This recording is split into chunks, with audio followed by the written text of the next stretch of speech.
जनूबी कश्मीर के जिला पुलवामा में गुज़श्ता 2 रोज से वक्फे से जारी बर्फबारी से पैदा शुदा सूरत हाल का मुकाबला करने के लिए इंतजामी मशीनरी जगह जगह पे बड़े पैमाने पर मुतहरिक नजर आ रही है ताकि लोगों को किसी मुश्किलात का सामना न करना पड़े।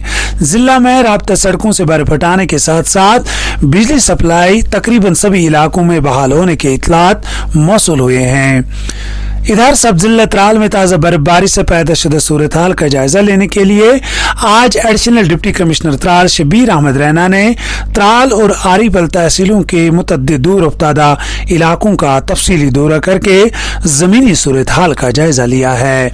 उन्होंने बताया कि त्राल सब जिला के तकरीबन तमाम सड़कों से बर्फ हटाने का काम मुकम्मल किया गया है, जबकि बिजली सप्लाई भी मामूल के मुताबिक जारी है।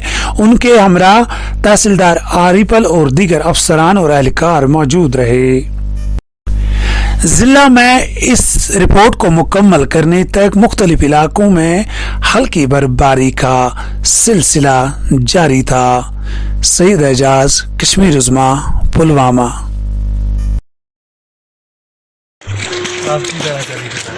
हमारी बेसिकली गाड़ी ना मेरी को बोलेरो जी बड़ा लाइक करता हूँ बोलेरो गाड़ी को इसमें 1-2 रीजन है जी